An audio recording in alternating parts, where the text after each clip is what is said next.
Hi guys, welcome to Counterpoints. My name's Connor. I'm a science fiction, politics, and philosophy nerd, a Marine Corps law enforcement veteran. I would argue a real Republican, and today I got a little bit of perfectly cooked psychic brain damage for you, okay? I got Hutch. I would say Hutch is a centristy liberal. I got Josiah, who's supposed to be a centristy liberal, but I think he's stuck in a liberal echo chamber, so he takes more extreme positions in this conversation as well. Then we got Pisco, who I would say is politically liberal, but he hangs out with lefties and progressives, and I think he caters to them way too much, and he's co-opted by them way too much, and we fight all the time like cats and dogs, and they're arguing about how the Democrats should handle the Trump administration, particularly if they think they're going to win in the midterms and if they think they're going to win in the presidency. Pisco and Josiah is saying that whoever runs for president needs to effectively be fed posting about how hard they're going to hold the Trump administration accountable via the legal process, where Hutch is saying, like, why wouldn't you just dog whistle that you're going to hold people, corrupt people accountable, but then not make it a sticking point issue during the election that the Democrats are out for blood? And that's what they're fighting about. So without further ado, let's take a look at it. I'll pause intermittently and break it down. Like the stream, share it with your friends, engage with chat, super chats if you got it, memberships if you got it. My parents should love you. Thank you for being here. Let's go. That's what he's saying the special rules for. And I understand that logic. What I'm saying is I don't know what the special elections this year and last year's off-year elections have to do. If I remember correctly, what he said was, you got to look at where the party is now. And he was citing how well we are doing in the 2025 elections and the 2026 special elections. And my thought process is, I don't know what that has any relationship to a 2028 presidential campaign on which the candidate may or may not campaign on holding the Trump administration criminally accountable for what they've done in those 4 years. And as a matter of fact, the only connection I see is that the people who are doing well, that the party that's doing well right now is the party that's doing well on campaigning in opposition to Trump and holding investigations. I understand congressional investigations and executive investigations are separate, but I don't see where this is instructive for 2028. But I think respectfully, of course, because you're my boy. I love you. Josiah, You're my boy. I love you, dog. I fucking love you. I don't think that's why the Democrats are doing so well right now. I don't think it's because Democrats in special elections are running on accountability for the Trump administration. That's not what we're actually seeing. Like Spanberger and Mikey Sherrill, they were not running on, pressing for accountability for Trump. I haven't seen any campaigns that are running on this explicitly at all. They're all running on affordability and just sort of like the anti-corruption is like a big thing that's salient with voters right now. But they're not running on like, we're going to lock him up. Can we just adjust what Josiah said? Josiah, I think the strongest version of what he's saying is, regardless of whether the campaign specifically, quote, is running on it, that part of the reason we're seeing these out. Anonymous chatter with the 10. Connor, I can only handle missionary today. Pisco putting away the ball gag and chains. Oh yeah, that's what I was thinking too. Yeah. Growth of special elections and all these movements is because of opposition to Trump, and not just about because we really, really care about the Texas Senate district, whatever. It's because people are outraged at what they're seeing from the administration, as opposed to like the rhetoric specifically from the campaign. But maybe that speaks to your point, Hutch, about the rhetoric not being necessary. So every candidate, or most candidates, unless you're living in like a blowout district or state, they have to balance the demands and the needs and the desires of their base with the center. And so I agree that right now the Democratic voter base are like frothing at the mouth with rage and want like Nuremberg trials for the administration.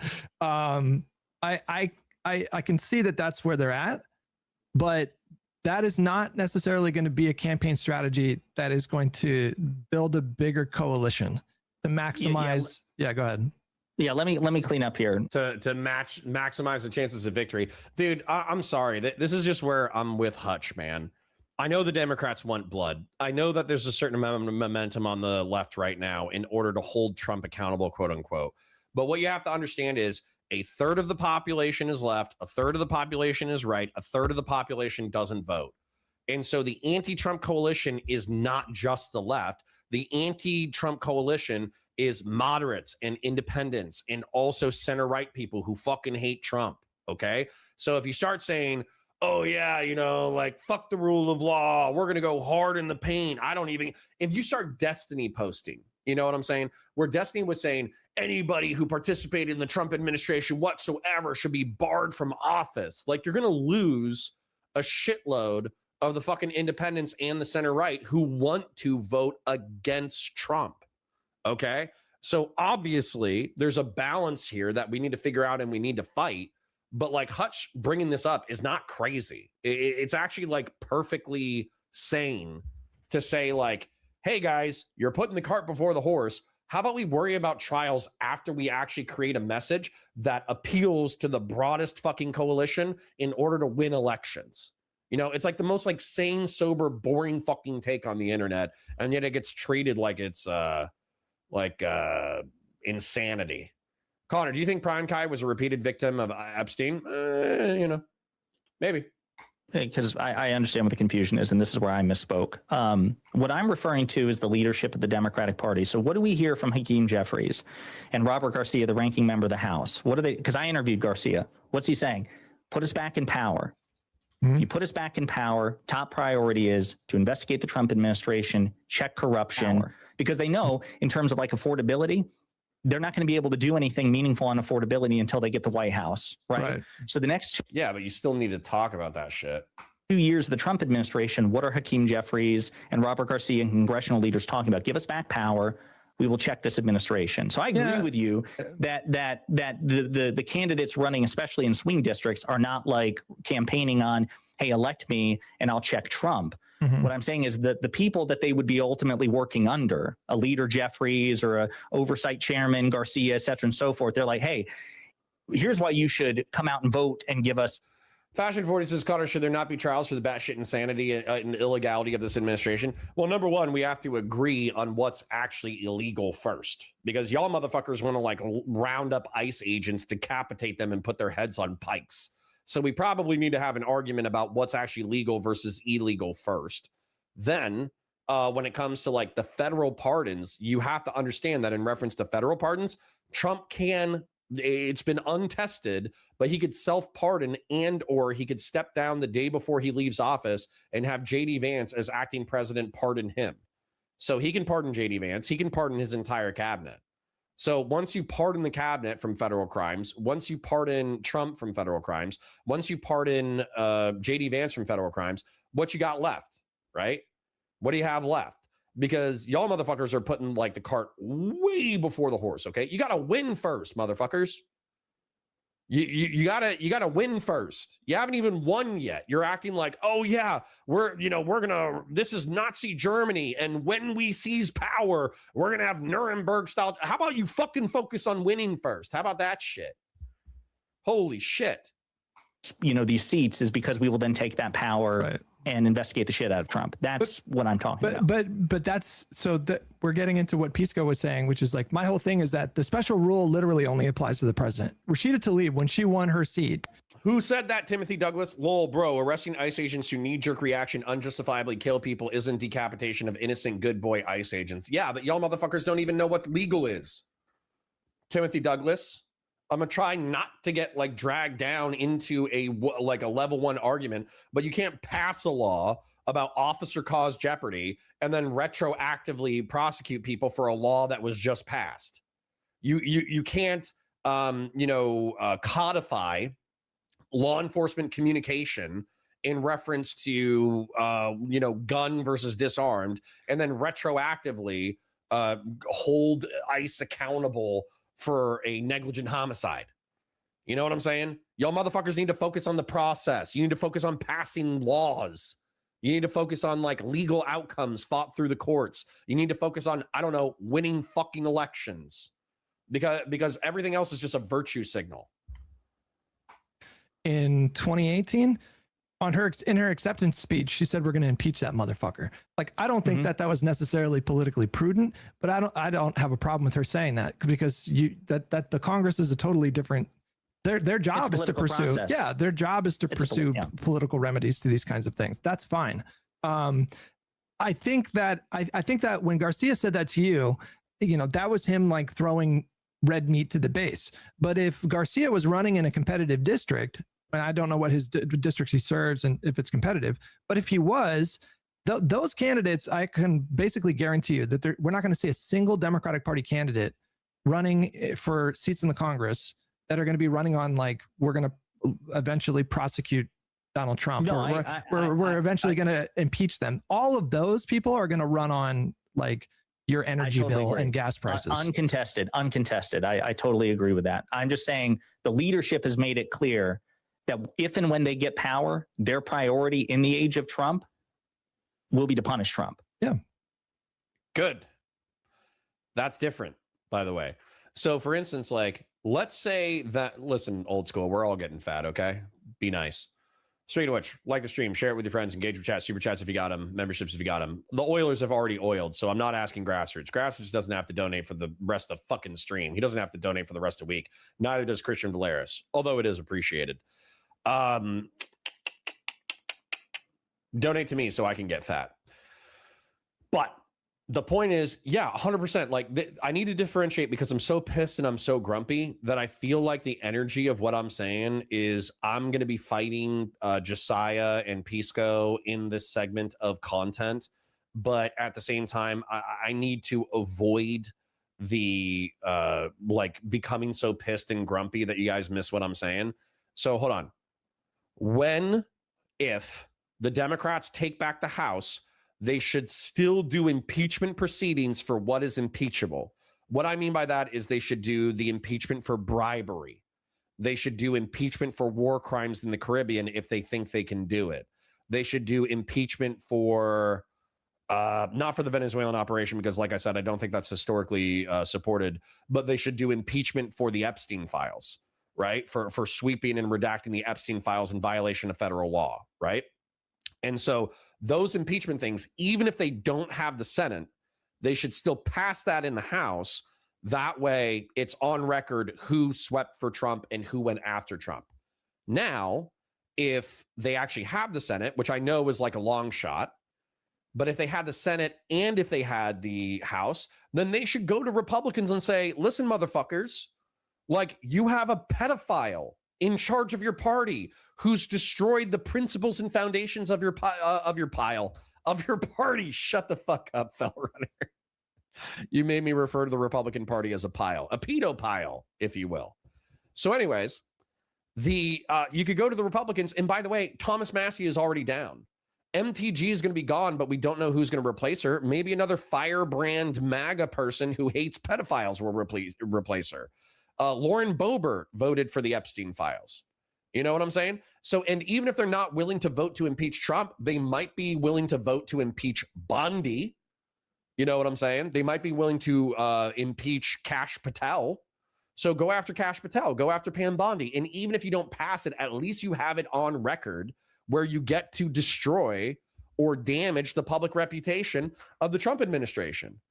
And by the way, all of this stink is going to be passed on to JD Vance. I know that we're presuming that JD Vance is a more competent Trump and therefore will be able to get the backing of techno-feudalist freaks and also use enough economic populist messaging and also enough MAGA messaging in order to win. I know we're all presuming that, but you have to understand that however much damage you do through the impeachment proceedings to the Trump administration, that stink is going to carry over into a JD Vance presidential run.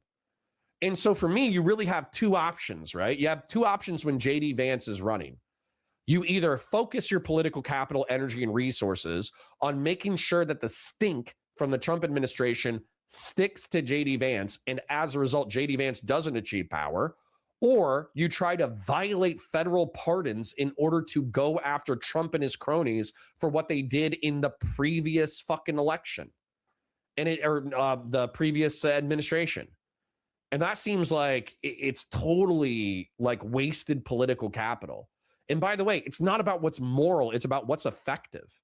So if you're perfectly moral and yet you try to overrule federal pardons of the Trump administration in order to incarcerate Trump, yeah, that's probably the moral thing to do.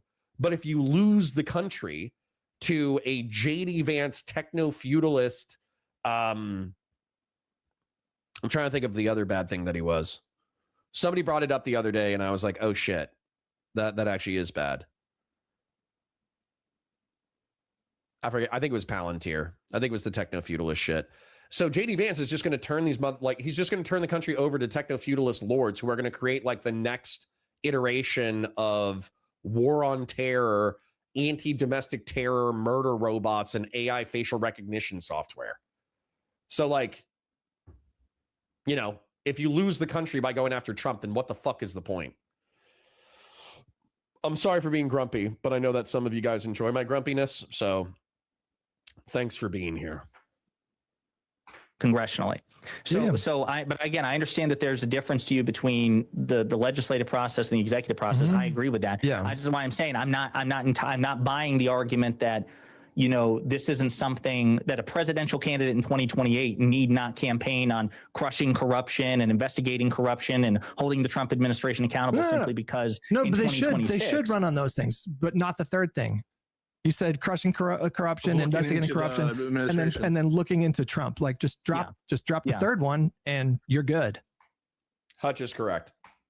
Well, I think I'm convinced it needs to be all the above, but that's why I'm saying I don't think. But I don't understand. But what is this? What you seem to think that there's like an electoral. You think that you seem to think that we might net more seats, or the presidential candidate on the Democratic side of the aisle might get more votes by running on this. I don't know what that is based on, because it feels like, and this is my problem that I'm having with a lot of left-wing pundits these days, is that they're purely speaking to the base.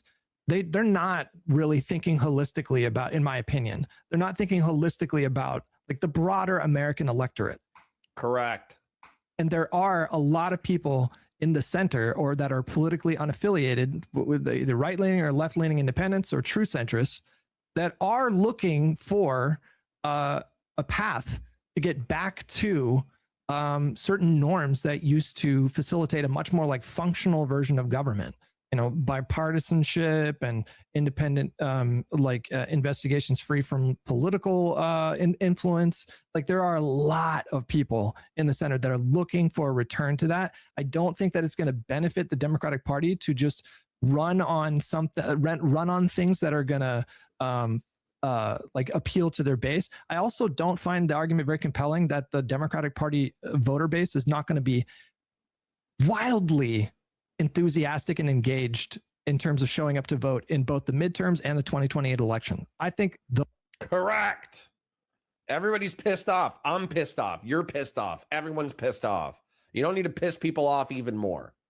Those elections are going to be fucking blowouts. I think we're going to see enormous like voter participation, like really high levels of engagement. I am certainly not making the case that in a general election, punishing the Trump administration or investigating the Trump administration a centerpiece or a central pillar of your campaign. I'm not making the case that that's going to win over swing voters, or is more likely to win over swing voters than not. What I am saying is it's my assessment that in a Democratic primary, the Democratic base is more likely to support a candidate that is more vociferously in favor of something like that than not. Well, that's what go ahead, Pisco. You haven't spoken in a minute. I think that okay, Melody, I think you're actually making the miscalculation that Hutch and I are trying to point to. The center, number one, 70% of the human population is just R-slurred. Okay, the 70% of the population is just they're just not that well read or intelligent or anything. Okay, so let's go ahead and just accept the fact that 70% of the population is already dumb as hell. All right, not my chat. My chat is 3,000 IQ, Giga Chats and Giga Stacy's, but everybody else. Okay, you meet 3 people on the street, 2 of them are fucking dipshits. All right, they could be really nice dipshits, but they're still dipshits. And so when you're saying like, oh, Trump's violated Republican norms and he's used, this, that, the other, and he's violated this procedure and blah, blah, blah, blah, blah, like all that kind of crap. They don't give a fuck about that. They care about, I know eggs are back down to normal, relatively speaking, but they care about the fact that putting a breakfast together costs $20 fucking for a family of 4. You know, the current cooking for your family costs as much as fast food used to cost, and fast food is now a fucking luxury. You know, They care about the fact that gasoline and insurance prices, well, gasoline was through the roof. I know that it's relatively speaking back to normal for our economy, but they care that like getting gas into their truck is a fucking pain in the ass for them to get to work. They care about the fact that making ends meet is difficult. They're working harder than they've ever worked. They're working more hours than they've ever worked. They're getting the best pay they've ever gotten in their entire fucking lives, and yet they're still broke as fuck, right? They're still barely making the mortgage. They're still late on their bills. They're still late on their student loans. They're still late on fucking everything, right? So if that happens, then yeah, like a pedophile ring at the top end of the American government, yeah, some people are going to care about that because generally speaking, most people hate molesting children. You know what I'm saying? So if you actually get like the pedophile stink onto Trump, and then by proxy you get it onto JD Vance, that could 100% shift the election in Democrats' favor. Okay. And then also pointing out all the illegal shit that the Trump administration has done, particularly like the bribery and grift. Yeah, that could stick too, because Trump was saying like, oh yeah, I'm like a warrior for the working class. I'm a warrior for the middle class. I'm trying to make it so America's great again economically. And what did he really do? He started trade wars that fucked over the middle class, that fucked over the working class. And then he swept the pedophile ring. And then he blew up Iran. And then he blew up fucking Venezuela. You know what I'm saying? Saying that Trump is like a lying, grifting piece of shit is like borderline self-evident at this point. So don't focus on the procedural violations of the Trump administration in reference to obscure balance of power shit that most motherfuckers don't even remember from middle school. Focus on the shit that like if there's 3 dickheads on the road and 2 of them are fucking idiots and or outsource their thinking to other people, then focus on the shit that they actually give a fuck about. Right? Samson 484 says if nobody does anything crazy, we have rhetorical ammo for years to come. True. The BLM riots were in 2020. That's 6 years ago. That's ancient fucking history. It feels like yesterday to me, because I was arguing with people about politics in 2020, and it feels like all those people now are still R-slurred and still in the Twitch and YouTube political debate space, never had to admit that they were wrong about anything. But at the same time, the BLM riots are ancient fucking history. So if somebody says, oh yeah, you want to go after the Trump administration because of bribery? Well, the Democrats are just as lawless as the Republicans. Don't you remember the Summer of Love? Say, yeah, that was 6 years ago, dumbass. How's your pedophile sweeping going? You know, like they got nothing. They got fucking nothing. The anti-Trump coalition has all of the cards. And once again, I am unsurprised by Democrats' willingness and ability to snatch defeat from the jaws of victory. Okay? I love you. And I'm sorry that I'm grumpy. Fast and Bulba says, Connor addressed Elijah Schaefer's wife going to the way of Mama GF. So I wanted to see more. I wanted to see more evidence before I made a ruling. But I did see today, and I watched the first 10 minutes of it, that Destiny saw a bunch of tweets from Elijah Schaefer saying that his wife has disappeared. Did the kids disappear too? I don't know if his wife disappeared or if his kids disappeared, but I'm pretty sure like Elijah Schaefer has a drug problem. I'm pretty sure like there was a video that I saw of Lauren Southern hanging out with Elijah Schaefer and a couple other conservative creators in Texas. And Elijah Schaefer looked like he was like coked out of his fucking mind, like drunk and coked out. So for those of you who don't know Elijah Schaefer, he was working for conservative media for a while. He, basically decided that like Nazi posting was the way to get internet celebrity. He started fucking Nazi posting despite having Hispanic family members. He got like accused of like sexual harassment at his job. So he got fired from his conservative think tank job for being a fucking Nazi and for harassing other people on set about like sex shit. Then he was still working and still making money. But yeah, there were like some tweets of him saying like, oh, my wife and kids are missing. And it's like, oh shit. So what you're saying is like you murdered your wife and kids probably. So yeah, I want to see more evidence, because if they find the wife and kids and they were like, no, like he's a psycho. So we dipped out and we drove a couple of states over and we're staying with family and we just didn't tell him because he's a fucking coked out fucking psycho. Then I'll be like, oh, okay, he didn't murder his family. But if the wife or the kid, if the wife and kids, or if the wife stay gone, totally disappeared, then I'm gonna be like, yeah, that motherfucker murdered his family. So, yeah. Andy says odds are high that his wife and kids are hiding from him. That, you know, for me, they're equal possibilities. People with drug problems do really, really, really crazy shit. So he could have murdered his family. Maybe he murdered his wife and the kids are going to pop back up. Maybe they're hiding from him. I have no fucking idea. But yeah. Anyways, back to it. Hey, I'm not convinced that there's a huge political cost. And I know what I do when I can't find my family is tweet about it. Conserve liberalism. What an excellent fucking point. What an excellent fucking point, dude. Like, I understand, like, if you exhaust all other possibilities, you've called the mother-in-law, you've called the father-in-law, you've called police, you've done the missing police reports, you've done all that kind of stuff. I understand, like, commiserating on social media after something that you're facing, but it also does feel like almost like planted, you know, where he's like trying to garner sympathy for his family disappearing. And that's kind of that is sending off some yellow flags and red flags in my mind. That's definitely a yellow flag or a red flag, that for sure. Yeah. I would still like to see more evidence, but yeah, there's plenty of yellow flags and red flags on this. It's actually like borderline scary. Independent. Not convinced that the additional just like you're saying, well, what additional good does it do to attract voters to say that it actually, like, and we're going to look into the crimes that probably happened in the new administration. What good does it do? I'm not convinced, A, that it's particularly risky. Two, I think that the political benefit is less to do with the statement itself, but more so how it unchains the candidate. I want to be able to use the populist rhetoric of these guys like stole your money. These guys scammed you. Sorry, real quick. I didn't see the Numinax super chat. Numinax, one argument that's worked for me is the deficit made from tax cuts to the wealthiest people on the planet. And who covers that deficit? The working class. Absolutely, King. The Republicans have argued for fiscal conservatism for the past like 40 or 50 years. And yet the only thing that they do that is quote unquote fiscal conservative is cut taxes. But they don't even cut taxes for the working class and the middle class in a way that is actually substantive. They do it with a deadline where the taxes go back up so they can piss off the base again. So, yeah. Dude, fuck Republicans in reference to taxation. Like, and by the way, hold on. Let me not lose all my fiscal conservatives real quick. I think the easiest way to say it, even though it's accurate, is I want to cut taxes in half.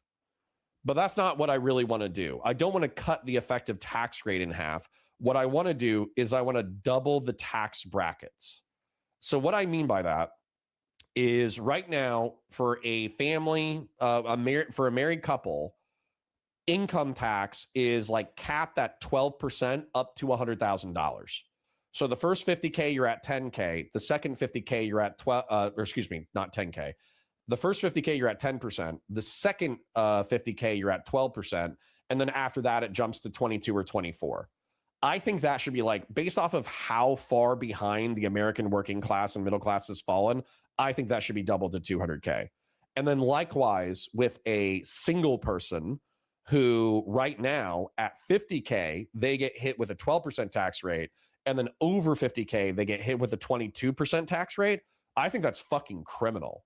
I actually think that's fucking criminal that right now, as an American, if you want to have like a decent life, you need to make $50,000 to $70,000 a year. And immediately after you start having a decent standard of living, the federal government is taking a quarter of your income.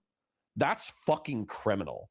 And so I would effectively double the tax bracket, where if you're a single individual and you're paying taxes, you should only pay 10 or 12% for the first $100,000 you make. And then after that, I still think like 22 or 24% is like extortionate, but you know, whatever. You go cry about it on your fucking jet ski. You know what I'm saying? Anyways, so actually, unironically, while keeping effective tax rates for the upper class, like in effect, that would actually bring in a substantive amount of tax revenue, I would alleviate the tax burden of working class and middle class families, because it's fucking absurd. More tax brackets? No, 5 is fine. These guys allowed fraud to happen. We're going to try to get your money back. That's going to be a priority of the administration, of any kind of administration I'm a part of. We're going to try to get the money that they scammed from you, that they grafted from the American people. I'm going to listen to weights while I'm lifting. It's cheating to just like not ignore the content, but half-ass pay attention to the content while doing something else. But I need to work out or I'm going to kill myself. Bribes and stuff, because that's your money. And being open about that, I think, unchanged the candidate to be more plain spoken, to be more honest and blunt, while maintaining always the notion of the principle, which matters to me, that I won't get involved in the day-to-day, but it will be a priority. And then number two, this is totally separate from the political benefit. Even if I was convinced there was a very slight political loss overall, it's worth it to me. The reason it's worth it to me, because I want to increase the odds that it actually happen. And him being on the record saying that they're going to do these investigations, to the extent that they want one, it would show a mandate for that policy, and it would give it more legitimacy for that policy. And two, having candidates on the record does in fact pressure, to bring those promises up in any other given context. And then finally, in a primary situation where I'm trying to decide which candidate I want to back, put my eggs behind in different contexts, I want to know, because it's my top priority, which among them has the best interest of what I think the American people are at heart. So all those different things, the fact that I don't think it's incredibly risky politically, the fact I think to the extent that it is anything, it is more likely to cause a candidate to be candid with the American people and say, hey, JD Vance, you are the one trying to hide the graft and the corruption, and we're going to try to get the money back because we're going to look into what you did. I think that is a political benefit to the candidate itself in signaling. And then finally, I think that it is a more likelihood that when you have that commitment actually be followed through and have legitimacy from the American people. Yeah, real serious. I do like our tax system better, that effectively it's on profit. So yeah, if you destroy businesses by taxing them on revenue instead of on profit, then I think you set up an economy that's kind of like not as vital as it could be. So I'm with you there. I'm still not really understanding why your method is preferable to mine, because I feel like using my method, you can have both of these things. You can have government accountability, and you can have an example of a political party seeking to, firmly reestablish a norm that I think is like really important. And I think that matters. You have half of it.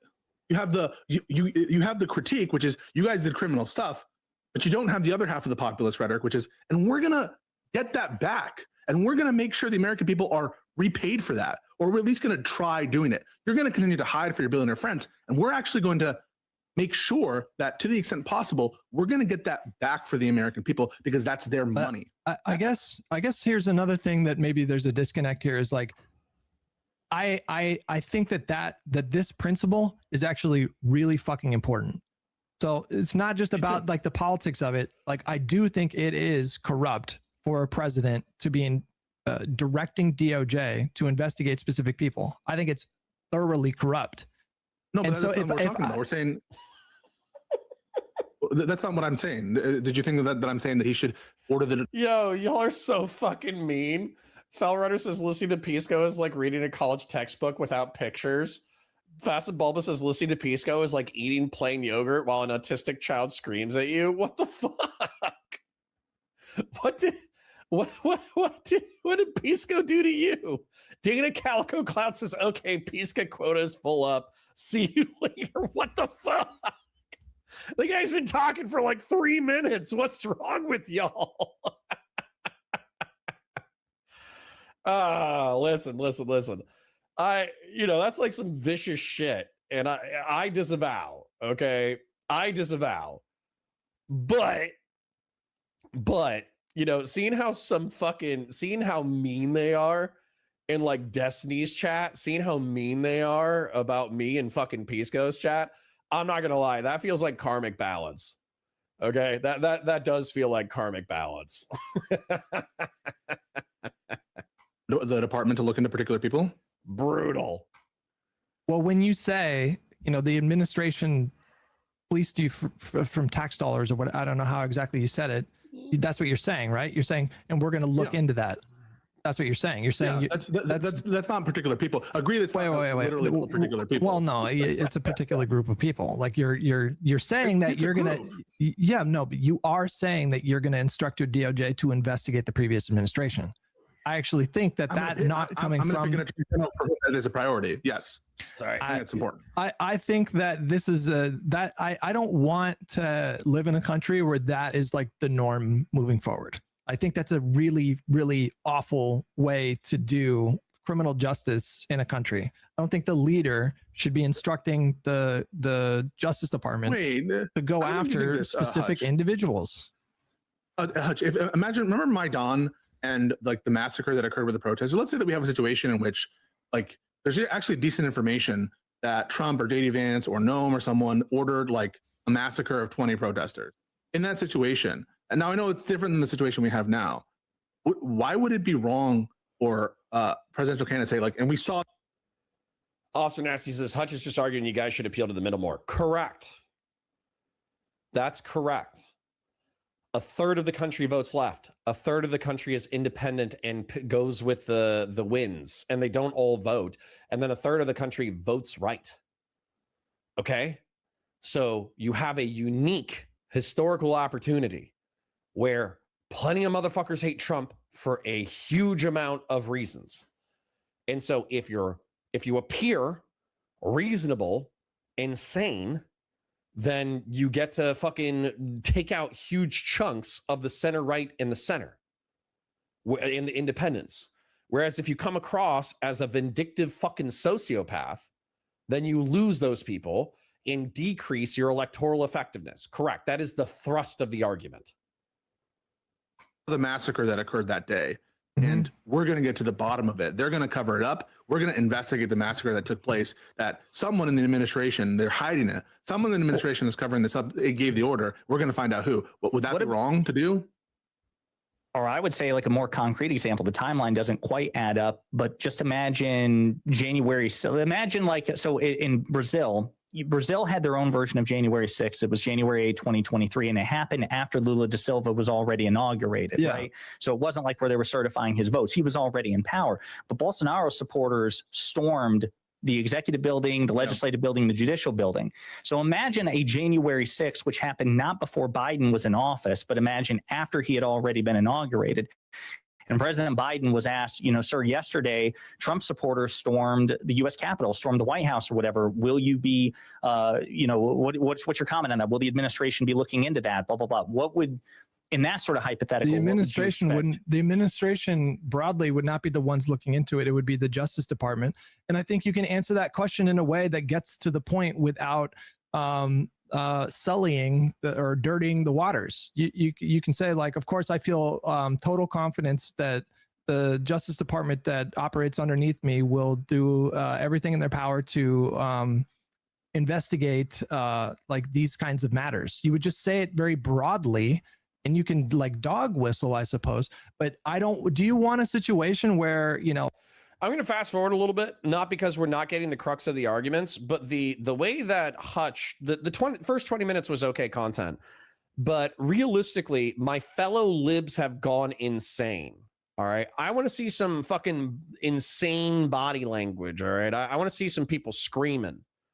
And looks like we get some hand movement out of Pondering. Looks like we get some knife hands along with some, showing.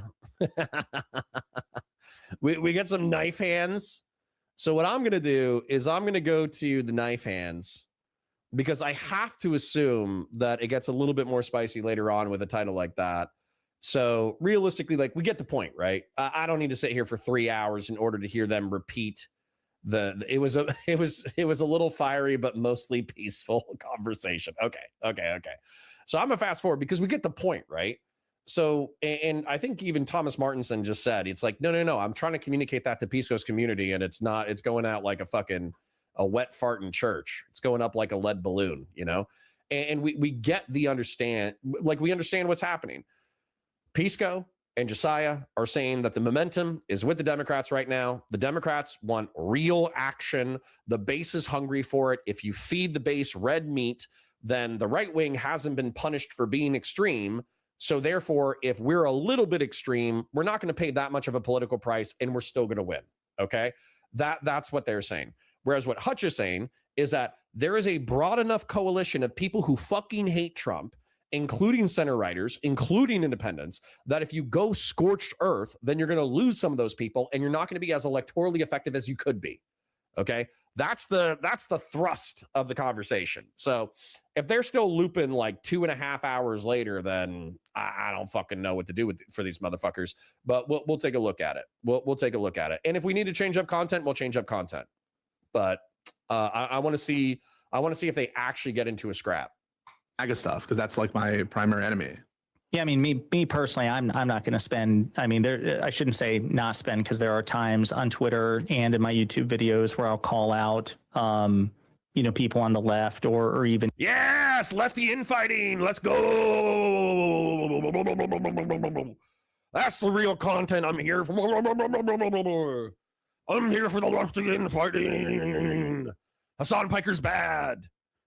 Mike from PA is bad. Denims is bad. Frogan's bad. Fuck all those people. It sounds like I'm being sarcastic, but I'm actually not being sarcastic at all. Fuck all those people. Darth Panzer 1888 says, I don't even know why they're having this convo. Trump's obviously going to pardon everyone in the admin. Dems aren't going to try and avoid the pardon power, so it's wasted air talking about prosecuting anything. Dude, that's what I said. That's what I said. I was saying, like, yeah, sure, go for it. But you have to work within the limitations of the balance of power of the government. And if you're not like taking that into your calculation, why wouldn't you try to maximize electoral effect? Number one, so you can maximize your opportunities of like impeachment. And why wouldn't you want to maximize your opportunity in order to, if you get the Senate, then you can put even more power through impeachment proceedings. So why wouldn't you maximize your electoral result rather than trying to throw red meat to your base? It doesn't make sense. Darth Panzer says, just got here, my bad for parroting. Nope. You did a great parroting job, Darth Panzer 1888. You and I'm scared of all the 8s in your name. That's scary. But realistically, you and we are of one mind. We have done a Vulcan mind meld. Adonic Samuel renewed their membership for 3 months. Thank you, King. Josiah brought up a spooky fact. 2028 is going to be rough based on people moving from blue states to red states just because it's cheaper. Ooh. Wouldn't that be advantageous, though, to Democrats? Wouldn't that be advantageous because you would be losing more people in blue states to the point that red people or conservatives become more competitive? But then isn't the opposite true as well? Whereas like a ton of like Democrats in red wing states might shift the Overton window leftward. That's a double-edged sword for sure. That's double-edged sword for sure. Shapingro with the 2 says populism is an unfortunate bane on human condition. True. Thank you, Shapingro. Thank you for being based, and thank you for all the chips recently. All right. Anyways, let's see if we can get some Hassan bads out of this content. That would be fantastic. Democrats as well. So I'm not going to say that it's just never going to be my primary focus. And again, for me, the line is, that's just me. Do you prefer the Democrats to the Republicans? Will you urge your people to vote for Democrats over the Republicans? So now let's say that you have a commentator who says, yes, I recognize that the Democrats on their worst day are better than the Republicans on their best day, but I'm not going to encourage my chat to vote for them. Then I would say I would probably leave myself open to engaging with them, but I don't think I would consider them part of the coalition. So let's say Zach and Gavin from the Vanguard come out and they say Josiah, which I don't even know if I consider them part of the coalition anyway. I haven't really thought. Base, this is the lefty infighting I need. Dude, take that sentence, distill it into an injectable drug, and just shove it into my veins. About this, but I like the guys, and they've been friendly with me. We've had some heated back and forth. Zach in particular, he and I have gone back and forth on when they've had me on their show 2 or 3 times.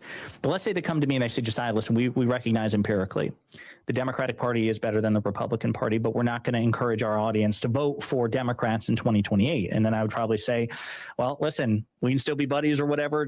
Test check your pulse from time to time, but we're not part of the same.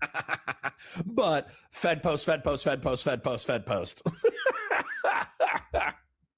Dude, Josiah. Okay, so this is part of the reason why I love Josiah. All right, and I know I've been punching the liberals a little bit for being too friendly with the leftists, but this is why I love Josiah. Is he's such a nice guy? Okay, So he was nice when he was streaming. He was nice to me when I was getting my stuff kicked in during the debate with everybody about Hunter Biden. He obviously found his niche, effectively making like Midas Touch clone content, and it's been wildly successful for him. And I'm really happy for him. However, you can tell that just underneath his non-profane exterior, which, by the way, he says profanity in his videos every now and then, but it's nowhere near as bad as I do.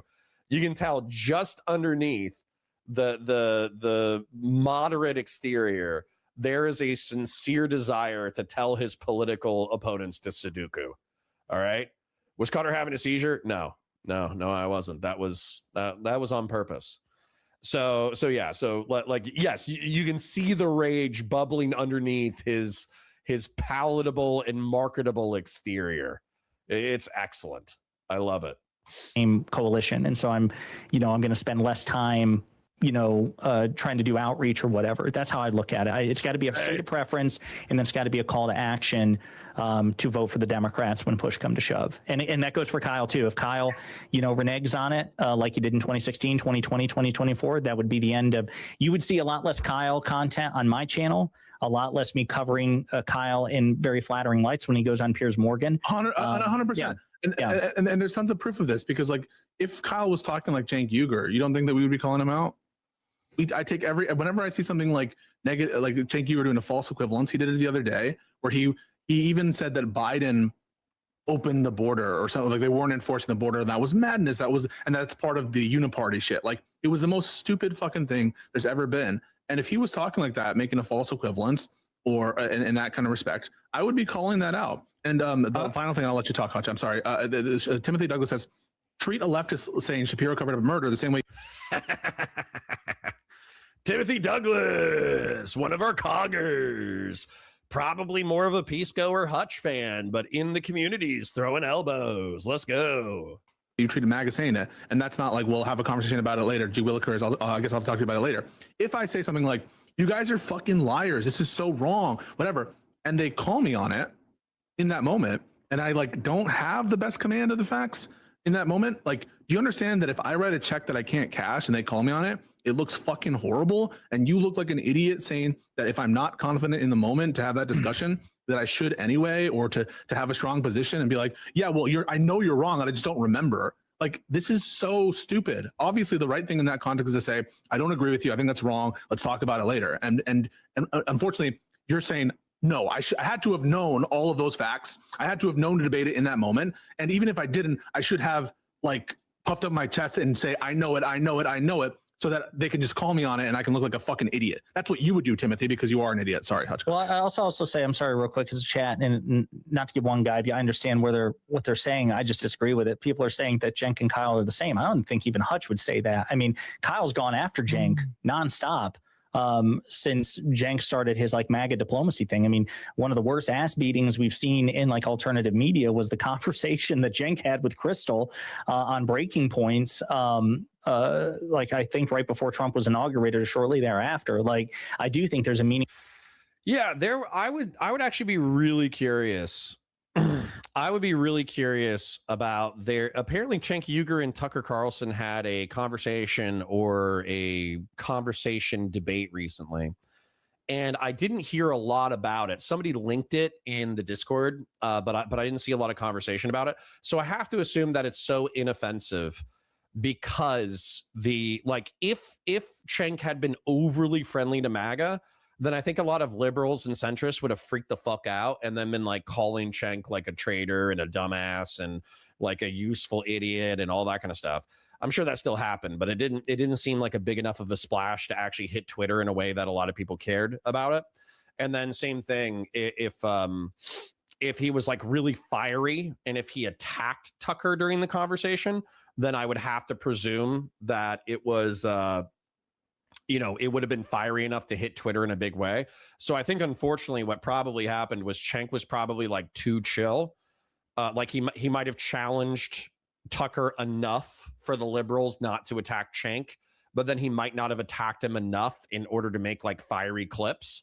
And so as a result, like nobody really cared about it. So, I mean, I would cover that, but I would want it to go one way or the other, where Cenk fucks up by being a traitor and a sycophant to MAGA to the point that it's repulsive, or I would want him to be like fiery and try to actually attack Tucker on his bullshit. So, you know, barring anybody saying like, no, I watched it, it's fire, you should check out this timestamp, I don't think I'm going to cover that. But I do think Cenk is a useful idiot for a lot of people. Meaningful difference between Kyle and Crystal's commentary and what Cenk is doing. I mean, Cenk is talking about breaking bread with MAGA, and he's you know, he has all the negatives associated with Crystal and Kyle, right, and I think very little by way of the positives. Like, Hutch, would you agree that you see meaningful difference? I mean, I would say Cenk is worse, but I would push back against the idea that Kyle doesn't do false equivalencies with the Democrats and Republicans. I just watched a video just like a week and a half ago where he in no uncertain terms basically described the Democratic Party, while they're the minority, by the way, as Republican light. I mean, you can call that colorful language or hyperbole if you want. Base, let's go. But I find that to be extremely destructive. And I know I brought it up in our conversation, Pisco, but I'll bring it up again here with Josiah, because I don't know if he saw that. It was a couple weeks ago. You guys want to unban some people? You want to unban Tagarung and Doobie? Did I ban them on Valor? Maybe. I'll pull it up. I'll see if I ban them here. Just pulled up, I'll check in with Kyle's videos like once every couple weeks on stream. So I just pulled up the first video that I saw where he was talking about the Democratic Party. And in that video, he made a claim, speaking of the recklessness that we were talking about before, that Gavin Newsom vetoed a single payer bill in California. That might not seem to be like a big deal on the surface, but I think there's more to that kind of rhetoric than meets the eye, because I think Kyle is in that. Wait, what's wrong with Tagarung? Targan East Boren says don't unban Tagarung. What's wrong with Tagarung? Tagarung was pissing me off on the day of because he was like soying out, but like I think Tagarung and I have we've had good conversations in the past. I don't like his name. Targun doesn't want Tagarung to get unbanned. Well, dude, we have Patriarch and Send Patriarch, and it only took me like 6 months to figure out the difference between Patriarch and Send Patriarch. Send Patriarch lives in my walls. Patriarch is an oiler from Ukraine. So like, just give it 6 months. And by the way, you're the European who pissed me off about Vietnam, whereas Tagarung is like a soy lib. You know what I'm saying? It's not that bad. It's not that bad. Patriarch says 6 months is an understatement. Oh my God. Yeah. And then they're like, why unban him? Money. Of course, money. Okay. Because Doobie is sometimes as annoying as my worst reply guys, but he puts his disagreements in $10 and $20 super chats. And on occasion, he calls me an F slur. Not really, but he practically does. And those super chats are like $200 or $500. So why would you ban your most entertaining chatters? Well, because they were annoying me. So yeah, do it before Ved Sunil notices. Okay. All right. Moment. He is basically telling his audience that Gavin Newsom committed a cardinal sin. When you look at the priorities of Kyle Kulinski's political wing of the last like 10, 15 years, it's been Medicare for all, single payer healthcare. That's been like the number one goal for their movement. And so to say that a bill to give everyone in California single payer healthcare landed on Biden's desk and he vetoed it, I think he's actually communicating something deeper with that. And I think he is signaling that like he would not vote for Newsom in 2028. And I think he is. You guys surely would agree that Newsom, as it stands now, has a pretty decent chance of winning the nomination, right? So I think it's really bad for someone with a audience size that large to be telling people information like that is just simply not true. I don't understand that, Hutch, because on the one hand, I'll ask him that. By the way, if he answers yes to that, people, half the audience, as they did with the Vanguard, when I asked them the very same thing, they will say, I don't believe him. Do you believe him? Do you believe him? And like, so they can't win in that respect, because they'll just say, well, come on, he just says that as a self-serving statement, and you have to look at the balance of the coverage. He's doing material harm, whatever you want to say about that. But I will ask him the question, and the next time I talk to him. But number two, with respect to the other statements that Kyle has made, where he has said, I would like walk through nails to vote for Joe Manchin at this point. You don't think that that would apply to Gavin Newsom, or you think that he was being insincere in that moment when he does regularly say stuff like that? And I understand, I saw in the video that you showed me that he referred to Republican light in the context, I think, of a Cory Booker statement on Israel or something. And so I don't know if it was the same, it's as broad as you're trying to make it, but regardless, he makes the statements that I would like do anything to vote for Joe Manchin, like given how different they are in this context. And so why don't you credit that? Well, I think we judge people by their actions, and I know how he's been for his whole career in terms of his political strategy. Just the fact that he's saying that it's going to be different now, that's not enough for me. Like, honestly, we have a good test coming up in the midterms, like will we see him suggest to his audience members that they support more moderate candidates, like that. If we see that, then great, I'll welcome that. And if he does do that, then, he will have like built goodwill for me, and I'll be inclined to believe that he'll do the same in the future. But that's not going to change the fact that I think that. Okay, I did unban Tagarung. I also unbanned Vlad the Kebabber. Shit, if I saw whatever 4690, then I would unban him as well. So yeah, what have we done? What have we done? But I unbanned all the people that I cared to unban. Weirdly enough, I did not see Doobie on the ban list for Valor Media Network. He might be banned on Counterpoints Politics. So I think he probably got banned on Counterpoints Politics, and then he was just like, yeah, fuck you, and then he just didn't show up to this channel, which is fine. I'll unban him on the other channel, and then I'll just send him a DM and say, hey, we don't need to kiss and make up, but just to let you know, I unbanned you. I just banned you because you were fucking pissing me off with the police shit. We don't have to be friends, but I'll unban you. Good, stay gone, bitch. So rude. You guys are so rude, but that's okay. Yeah. So I think that what's frustrating to me is there was content earlier in the week as well, and I can't remember if I started covering it or not, or if I just watched it in my own time. But Pisco was talking to the Vanguard, and the Vanguard were like, oh yeah, like Pisco is white pilling me because he's talking about how we're going to survive in the midterms and we're going to be able to vote, and Donald Trump is going to impose martial law and we're going to be okay. And number one, that guy sounds like a stoner idiot. Like that's kind of pretty dumb. But then Pisco was like, yeah, and I need to, he was kind of trying to talk to them to being willing to vote for like a moderate Democrat. And they were like, yeah, I can't, I can't commit to that because of Israel Palestine. And it's like, okay. The dog is whimpering because she's simultaneously asking me to scratch her ear, and yet I think she probably has a cut in her ear or something. So say Doobie's name 3 times. Doobie, doobie, doobie. Doobie, doobie, doobie, doobie, doobie. Doobie, doobie, doobie, doobie, doobie. Let's talk about Israel Palestine so he pops up. So Old School says kissing Connor sounds like a nightmare. Why? I think it's a quite lovely experience. What's wrong? What's wrong with kissing me? People like Kyle and people like Emma. Fell Runner. The West did nothing wrong in reference to Islamic extremism.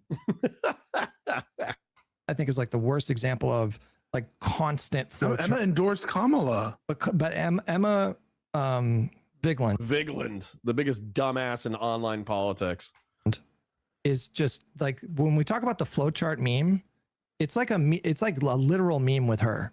Like, I don't know if you've watched. I've watched like a decent amount of Majority Report stuff, and it's like comical. We'll do like bets with the chat, like how long until she makes this thing that Trump did about the Democratic Party, and it's just a matter of time. It happens like basically every fucking time, and so for me, it's like that's the basement of whether or not I would consider someone to be like on the same side. Is true. Are you willing to endorse a policy or electoral strategy of straight to take a Democrat? Which Emma meets more than Joe Manchin. But Joe Manchin talks a lot of shit about Democrats all the time too, and he did back when he was senator. So listen, I'll take. My party's crazy. My party's insane. Everyone on my party's insane. I think they're totally out to sea on everything. Like Manchin would constantly shit on Democrats. But we're not talking about. We're not talking about politicians. I'm trying to cover the standard. Okay, I know that there's a different standard. You're saying you're applying a higher Manchin standard was for also pundits. instrumental in getting all of Joe Biden's legislation across the finish line. I understand that. Just to be clear, you know, I'm not. I understand that. I'm not disagreeing with that. All I'm just trying to say is on purely the metric of coalition or not coalition. You know, I consider Emma Vigeland way closer than Joe Manchin's conduct, and that's including. I understand that Joe Manchin was essential for Biden's policies in a way that Emma Vigeland was not.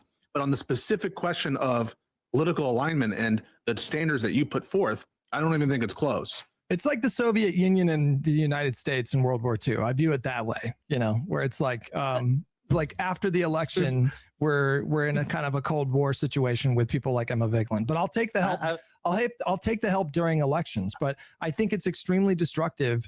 I want to let you speak, Josiah, but I just want to give you like an assessment of like, here's where I view people like Emma, Kyle, Hassan, and Vanguard.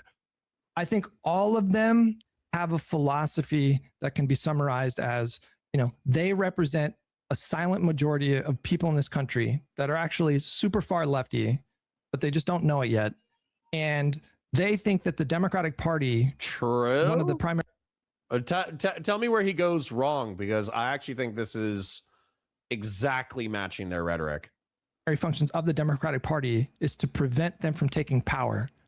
And so their main priority is changing like the Democratic Party fundamentally, which there's nothing wrong with that goal in itself. Like everybody kind of has that goal when you're doing political engagement. Okay, that's fine.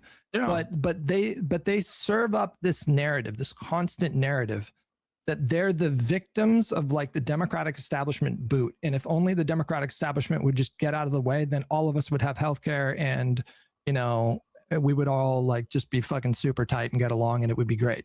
And that, I think, like, I totally disagree with them in that philosophy. Yeah, but that's a substantive, that's a substantive like disagreement though, right? Like, what about that? I think they're wrong. I mean, I just think they're wrong about like their assessment of where the voters are at. I think they're wrong about the, you know, the merits of like their political movement. I think like it's kind of destructive the way that they do it. It's like better than MAGA in terms of like the destruction done, but I think that they are selling a kind of vision of America that I don't think is accurate. Can we walk through it, Hutch? Because like I am actually not sure that there's that much disagreement on policy between you and Majority Report. So number one, you're in favor of. I'm gonna hit the road here real quick. So somebody was saying that when Josiah leaves, it actually gets more spicy. So I'm kind of looking forward to this.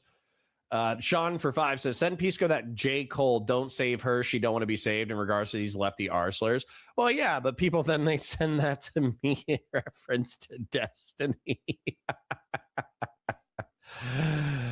So there you go. Oh, can't make a wife out of a hoe. No, you know, like that's the a lot of people feel that about me and Destiny. They're like, stop trying to save him.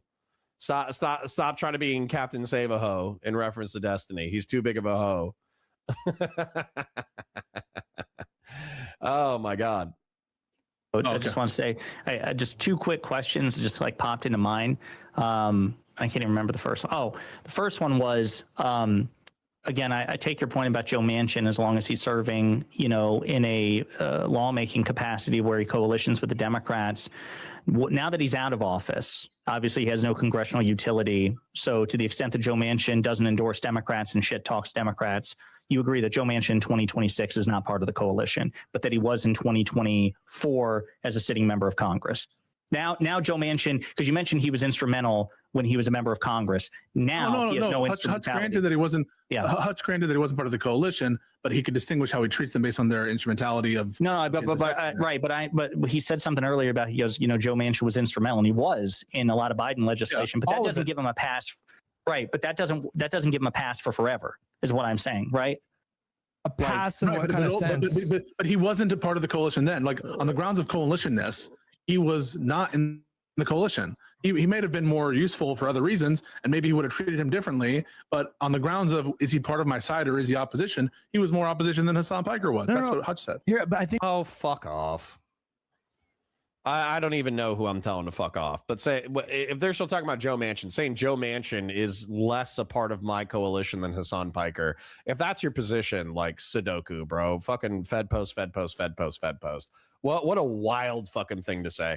Oh, a centrist Dem who has to be socially conservative in order to maintain his seat in West Virginia is less of a member of my political coalition than a tanky piece of shit who travels to China in order to apologize for the CCP.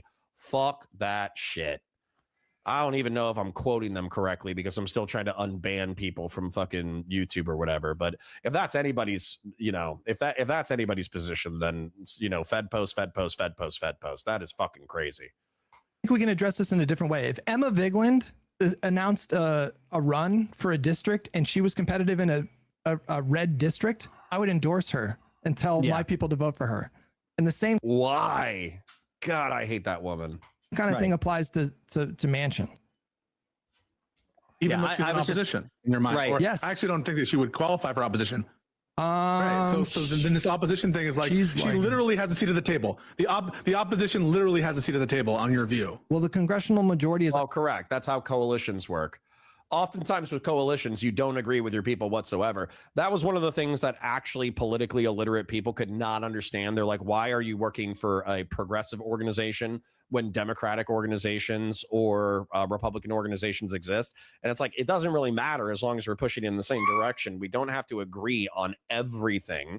We can just all push in the same fucking direction. And if I'm useful to them and they're willing to pay me, then yeah, fuck it, let's go. And so that's the thing. It's like you could have a dissident wing of your own party that I think I did. AK Batusai says unban Acriel. I think I did. I didn't kick my dog. I was helping her scratch her ear, but I think she has a cut in there because she's probably been itching it too much. But anyways, Kaya, place. I think I actually did unban Acriel. I was going through all the ban list, and basically if I saw a name that I think I saw more than one or two times, then I unbanned them. So, yep. If you don't understand coalitions, it's kind of stupid. Times 2 Sav says Connor versus Hassan debate whenever he wants, man. Whenever he wants. He wants me to stay up till 3 a.m., 4 a.m., 5 a.m. He wants to do it at an hour that's inconvenient to me. I'll do it. Matter of fact, I'll meet him in LA. We can have a debate in a boxing ring. You know what I'm saying? Like it'd be fun. It'd be fun. We could do a sparring sporting event. We could do a in-person debate. We could do chess boxing. We could do debate boxing. I don't care. I would do anything.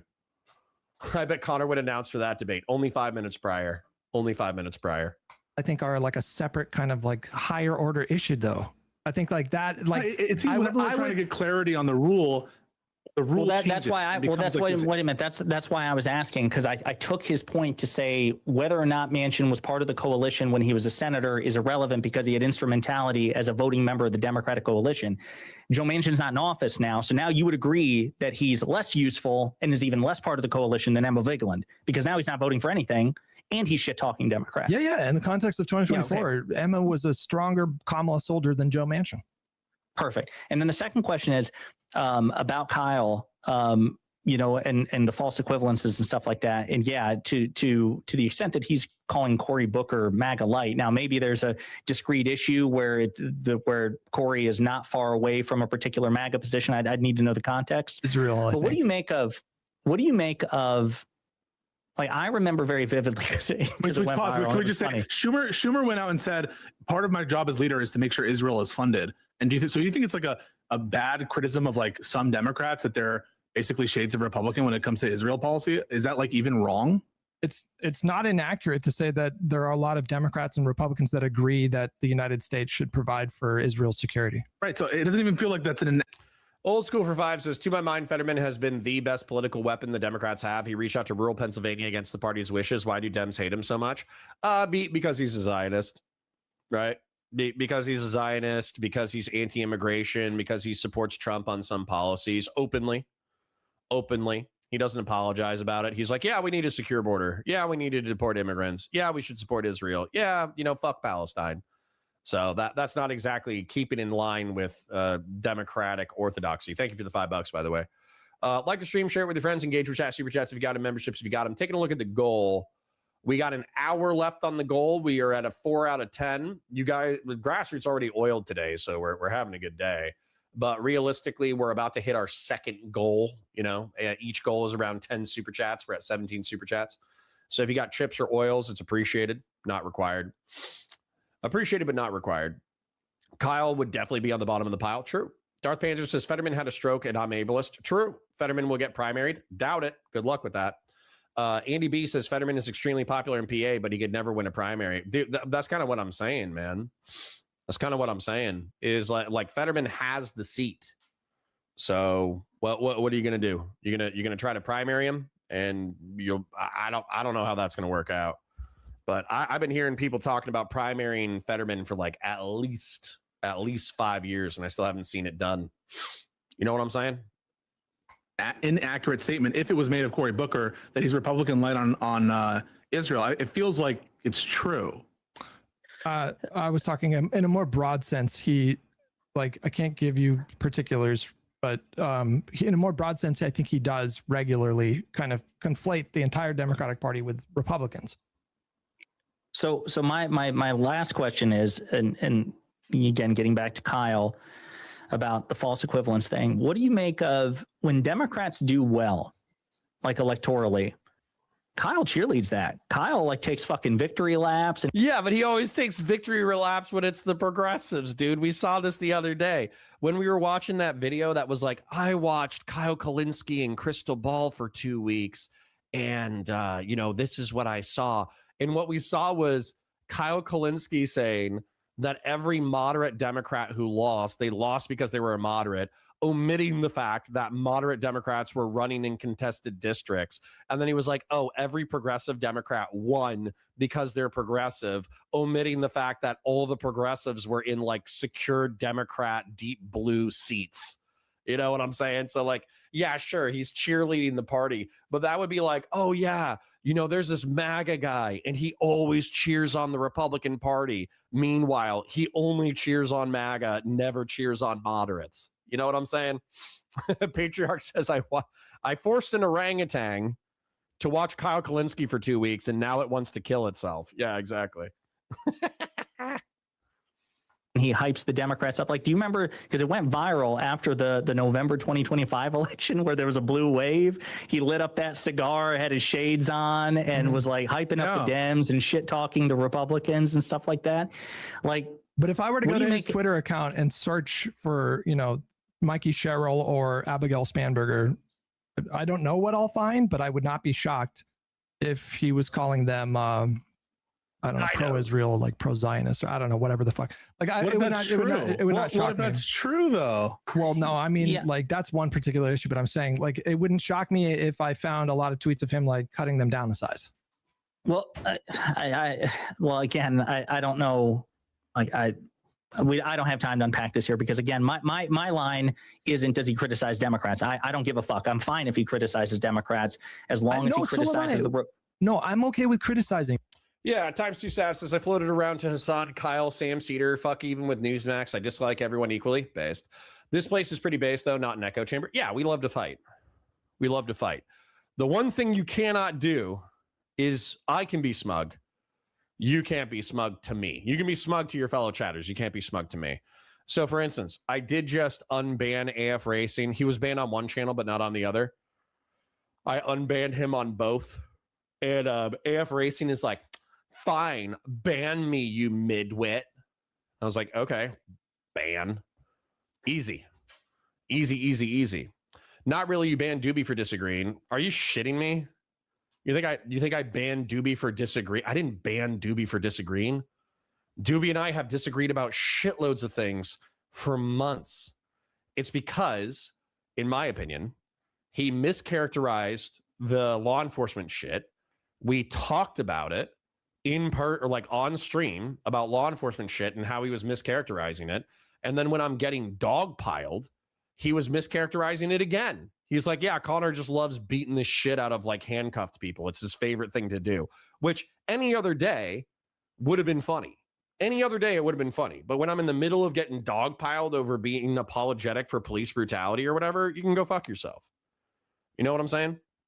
And by the way, the people who are upset that I was unbanning Doobie, I actually took a look at the ban list twice, and the and I didn't see Doobie, so I might have given him like a 24-hour timeout, and he just hasn't come back. So Darth Panther says true. I almost got banned for telling him to look up the definition of a road. God, I was. Oh, there he is.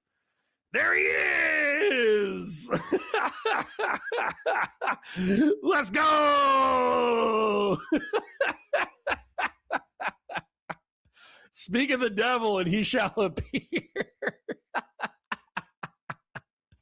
Awesome. Okay, awesome sauce. Okay, so Doobie, I don't know if like somebody, I don't know if you have like a keyword search or like an AI search that says whenever these creators talk about me or talk about Israel Palestine, I need to be notified. That would be mad funny. But basically, there was that cop day or whatever where I was heavy with the ban hammer, and I thought I banned you, but I did check the banned list, and I didn't see. I didn't see you on the banned list, so I don't know if I timed you out for 24 hours or whatever. But you know, I was trying to unban. I was like, listen, Doobie might have been pissing me off, but it's unfair. Doobie says you should go back and watch that original stream. I didn't mischaracterize anything. All right, let's ban him again, guys. We sacrificed the goat to summon Doobie. True. All right, matter of fact, Doobie, I don't like the cut of your jib. Come back in 24 hours. All right, I'm kidding. Let's do the content. But there's criticizing, and then there's saying that Gavin Newsom vetoed single payer. There's a big universe of difference between those things. If he said that, if he says that which is factually untrue, I totally agree. It's a separate thing. But you said cutting Abigail Spanberger down to size, and to me, I don't give a fuck. I don't need him to. I don't necessarily need him. You cut down Plattner, and if Plattner won, I bet you would be cheering against Susan Collins, and you wouldn't really. If someone cuts down people, Hutch, you cut down Plattner to size. He'll cut them down. Like, who cares? I can do that. No, but he'll cut them down in the general. That's my point. There's a huge difference between attacking Democrats that are in the primaries still and the Democrats that are in the general. And that's not even to say that you can't or shouldn't criticize Democrats that are in the general. But when the criticisms are based on things that are just like simply not true, and if it's a constant kind of push of a larger narrative of there being this big, bad, evil establishment that is, seeking to squash like any and all like progressive movement in this country, which I find fucking ridiculous, then I think that it's a larger kind of systemic problem. It's not about the fact of, so it's, if lefties didn't have infighting, they wouldn't have any kind of fight at all. It's actually, listen, guys, I'm not going to lie. Another reason, as if I didn't have enough reasons to not want to be labeled a liberal. Another reason is y'all motherfuckers can't get on the same page. You know what I'm saying? Like, you can't tell the sock Dems, hey, I want this, and this policy, so vote for us, and then shut the fuck up about everything else. When you gain more political relevance, you can have more of a say. You can't go to the leftists and say, shut the F up, this is stupid, this is R-slurred. And even if you wanted to achieve your post-scarcity, gay, socialist, communist utopia or whatever, there's a whole bunch of other shit that we need to do first, right? And so shut the fuck up and just vote for Democrats because they're clearly the lesser of two evils. And so once again, like, lefties being incapable of like building a coalition and attacking shared goals, in addition to consistently wanting to seize victory from the jaws of defeat, actually does. It's like, holy shit, why would I ever want to be on your team? Not that the Republicans are like better, they're obviously not, but why would I be like, oh yeah, the Democrats are based now? It's like, no, they're the lesser of two evils. It's not about the fact of criticism. It's about whether the criticism is factual. Factual and not in service of some larger narrative that I think hurts not only the Democratic Party, but that's going to be turtles all the way down. If it's about some larger narrative that you think hurts the Democratic Party, they just take a different view. They think it helps them. I think they're wrong, though. I think they're wrong. I think that they're wrong. Let me just close the loop on this, and I'll peace out. Yeah. I was not surprised when Kyle did that, because I guess, not that I watch all of Kyle's videos, I just don't have the time for it.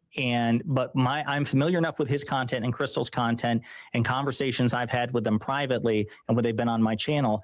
They celebrate, they actively celebrate. They just don't note it clinically and move on. I think they're more celebratory, for example, than the majority report, than either Sam or Emma. When I think the you're right about that. Democrats, when the Democrats kick Republican asses, they are hyped about, especially Kyle. Kyle, much more so even Crystal, he treats it like team sport, lighting that cigar, shit talking the Republicans, hyping up the Democrats. As long as he does that, like, that guy's part of my coalition. So that's what I say. So right. listen. Doobie says, I think libs downplay how terrible Hillary was. They got Trump elected by supporting that demon. You know what's funny? Is a lot of people brought up recently, because we were talking about my sweeping for like neoconservative international policy that Trump has executed. And they're like, well, look at Hillary Clinton, because Hillary Clinton backed the plays in Syria and Libya, and you're able to steel man like the benefits to American geopolitical positioning that came out of that. And not just that, she didn't want to bring in 200,000 Syrian immigrants. She wanted to bring in 60,000, which is actually like a pretty like moderate proposal. So all in all, why is she not your neocon queen?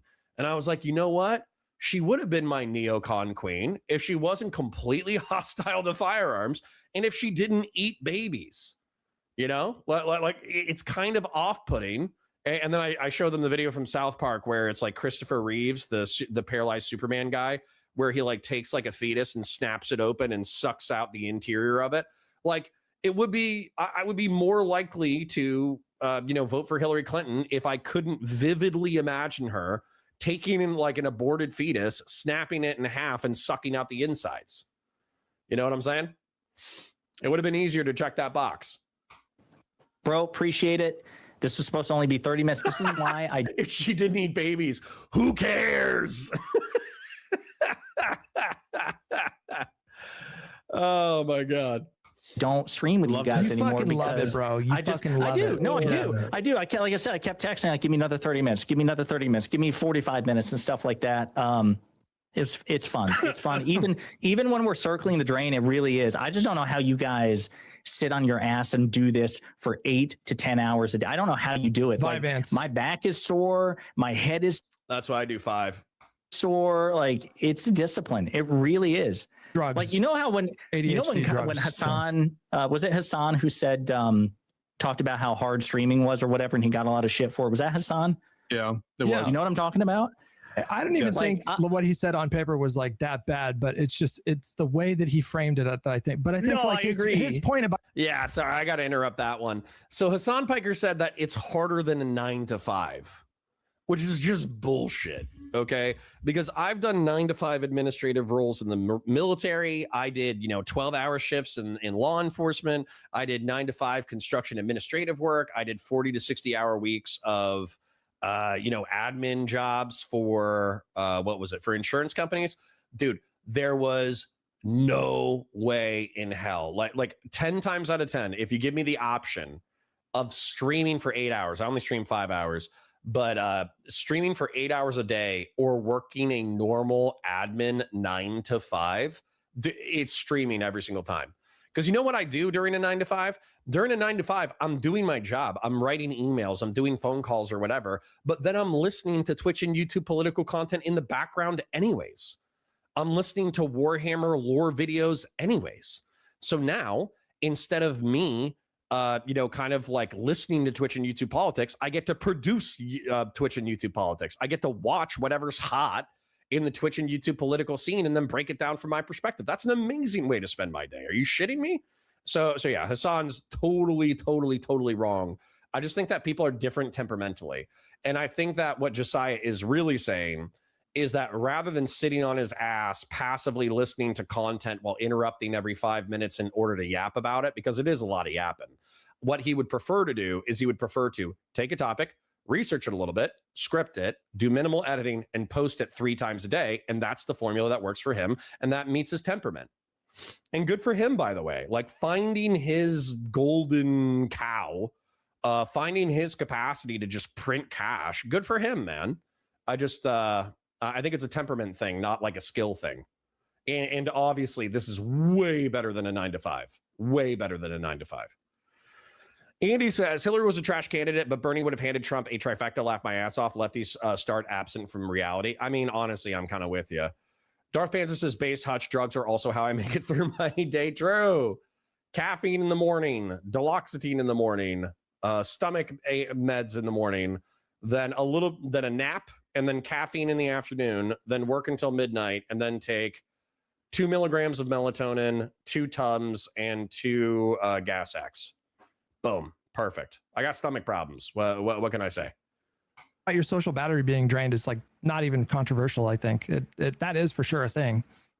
Yeah, I genuinely don't know. Like the way my channel works, like when I do like recording stuff, like it's very rarely even like. Yeah, Kingslayer Damocles. The Second Amendment is a giant reason that I can't get behind almost any Democrats. Like Newsom is basically so anti-Second Amendment. He had a campaign that was literally trying to repeal it. Yeah, dude. Darth Panzer says that nap is the reason why you need melatonin, old man. No, I need melatonin in general. Shutting down is actually like a huge problem of mine.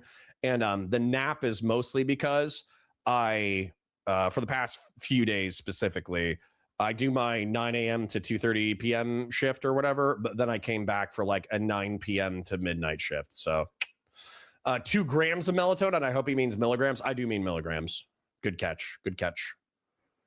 Connor, if Gavin becomes POTUS, is he going to take guns away? I don't think so, because we have a hyper-conservative Supreme Court. So I think we have a hyper-conservative Supreme Court. So I actually think the assault weapons ban is not on the horizon. I think we'll be okay. I think we'll be all right, guys. Chat, I think we're going to be okay. Take some white pills. 3 in a row. Like it's usually 1 and then. Melatonin is gay. Use alcohol. Bruh. No, I fucking love melatonin, okay?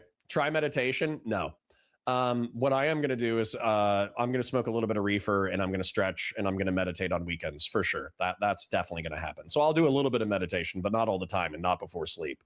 Melatonin is gay, but I do love melatonin in the fact that it does make you trip balls sometimes. Like you have some crazy dreams, but I like it. Okay.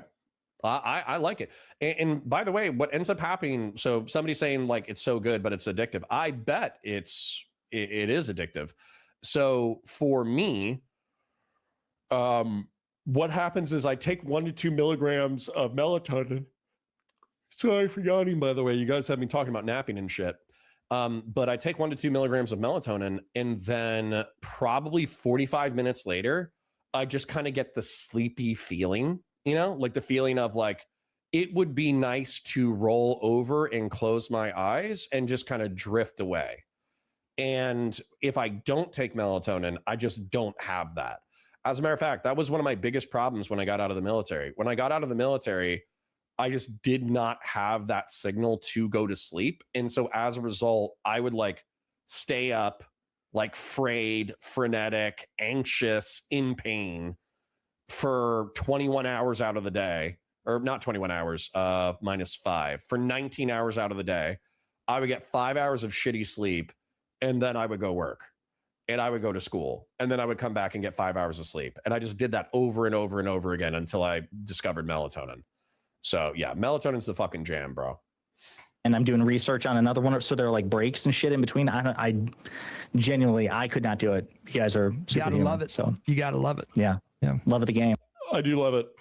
Listen, it was really good talking to you. Yeah, I had really. Speaking of it, loving it. Like the stream, share it with your friends, engage with chat, super chats if you got them, memberships if you got them. We're halfway through a goal. We got about 40 minutes left on said goal. We're at 17 super chats on the day. We did get some oil earlier in the morning. I parasocially love you. Like the stream, share it with your friends, engage with chat, super chats if you got them, memberships if you got them. I'm going to see if Pisco and Hutch get spicy, and then I'm going to put a bow on this, and we're going to find our second bit of content. I'm glad you came by. This is great. I think we should do it more often. Oh, almost like a live and learn show. They're just recreating live and learn without IRI and Econo Boy. I would love that, like, but that's the problem. With like only liberals and then we can have guests and stuff every week. And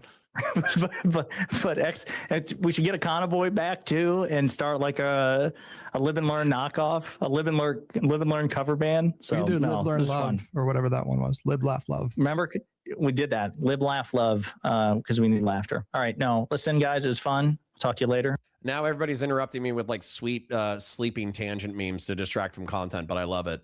Do I abuse caffeine? I've heard that's a huge problem in the military. It's 100% a problem in the military. I didn't. The reason why I didn't was because I was using no-dose caffeine pills, which are like 500 milligram caffeine pills. And I took like 2 of them and I had a cigarette. And I was like, I think I just gave myself heart palpitations. It was bad. Like 10,000 milligrams of caffeine is a lethal dose, but 1,000 milligrams taken in pill form followed by a cigarette. I might have actually just like screwed up the electrical circuitry in my heart. It was actually fucked up. And then, sorry, I'm just reading some more chat. Randy Chang says, I feel like that's why Quaaludes were invented. Yeah, there's some drug. I think it's 3 letters. GHB. So I think GHB is like a horse tranquilizer. I forget if it is, but there's some drug that's a horse tranquilizer. And what you do is like, it gives you perfect sleep. And so GHB was really popular in the 80s and 90s in the drug scene. Number one, because if you put it in a drink, then you can, do bad stuff to people, like rob them. Then amongst other horrific things. And then, but also if you take it yourself, apparently bodybuilders took GHB a lot because it would just like knock them out for like 4 hours of sleep. And they would wake up the best rested they've ever felt. And it would reduce soreness because their body was in such a deep state of relaxation that it like put their healing shit into overdrive. So I don't know if that's true or not, but I've definitely heard that GHB or whatever I'm describing, the horse tranquilizer that puts you in like a really deep state of relaxation and sleep, whatever that drug is, apparently that was used by bodybuilders a shitload in the 1980s and 1990s. Bye. Take it easy, buddy. Thank you. Later, brother. I was going down a place, Hutch, but I'll give you. I've been talking a lot. Go ahead. Go ahead. I already lost track. I think that you're actually. I think you're closer to Emma than I think you. I think that your issues with them are with respect to their emphasis, or with respect to their the slant of their reporting, with some of their like views from like or almost like bird's eye view about how the structure of power works, and certainly within the Democratic Party. But if you were to go policy by policy, like I think you would be more aligned with majority report than you are with like a lot of centrist Democrats. I think that you would be in favor of universal. Dude, I hate this. This is actually part of the reason why I wanted to. This is why I wanted to cover this content a little bit. So I thought it would be mad funny because the title of this is like, my liberal friends have gone insane. Ugh. I think it would be mad funny if I was like, hey, Hutch, you're actually a centrist Republican. You're actually a Republican, because he did that to me, because he was asking me about like, my opinion on immigrants and blacks and gays and all that kind of shit. And I was like, yeah. Like, I don't hate people based off of immutable characteristics. I just like guns, and I like mixed economy capitalism, and I like the American empire, and I like this, that, the other. And he's like, yeah, but if you don't hate gays and if you're chill with trans people, then you're a progressive. I should really just like call into Hutch's show and be like, hey man, I heard you were beefing with the liberals recently. I think you're really like a centrist Republican. I would love to fucking do that. But Pisco is doing this shit. Hutch did that to me. Pisco's doing it to him in the other direction.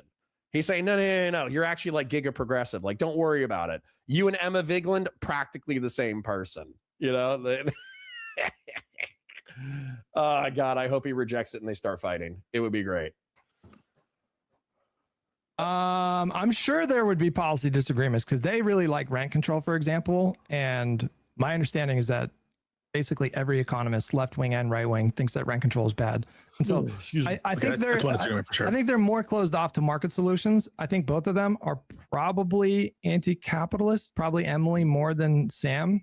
I think she is like anti-capitalist. I think she does envision a more kind of socialistic structure. But I'll give you a good example of like where I really depart from Emma, like where there's like a wide cavern between us, which I watched their coverage on election night in November.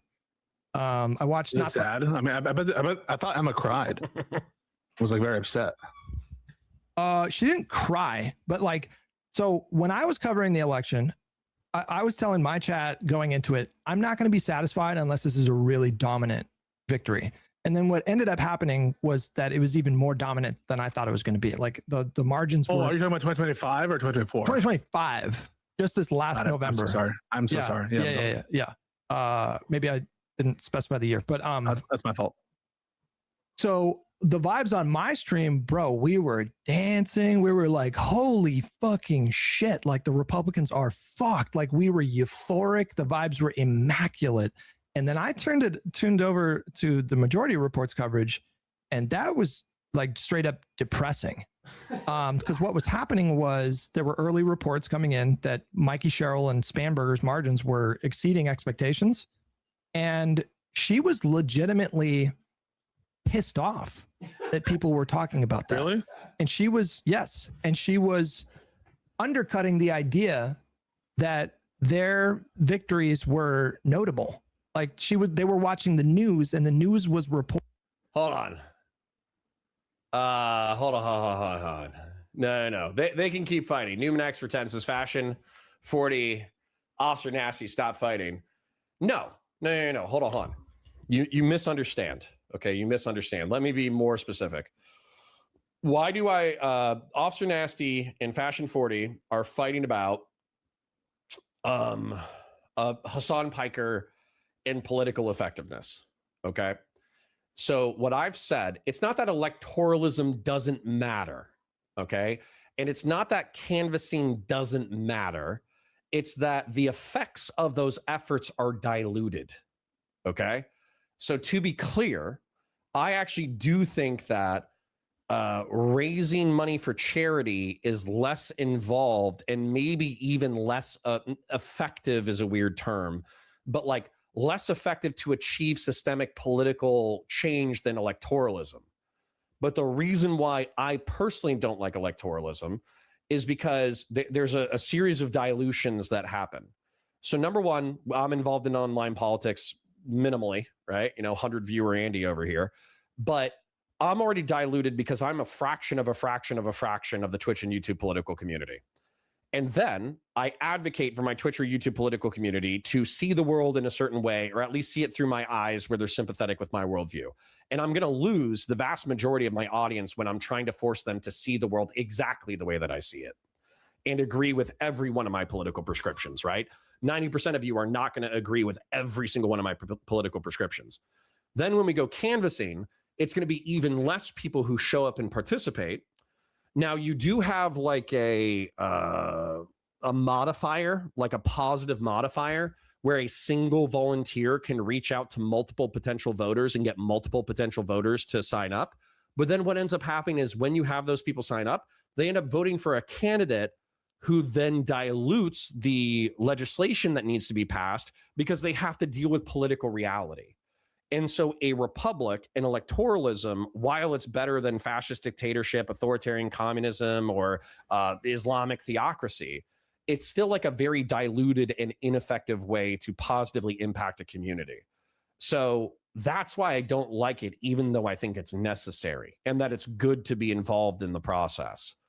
The reason why I emphasize that if I ever got as big as Steven or ever got as big as Vosh, I would want to focus on like disaster relief and community relations and all that kind of stuff is because I feel like our problem is deeper than electoralism.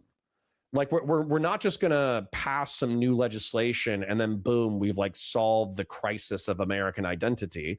I think the crisis of American identity can only be solved by real world community building. So I like community building online because it's easier and I get to make money from it and I get to hang out with you guys and this, that, the other. But I think that the only thing that's actually going to make you guys feel like you lived a good life is if you're active in your real world community. If you join gaming groups, or when there's a natural disaster, you help out your community, or if you find your girlfriend or find your wife, or if you have children, or if you become more active with your nephews and nieces and like all that kind of shit.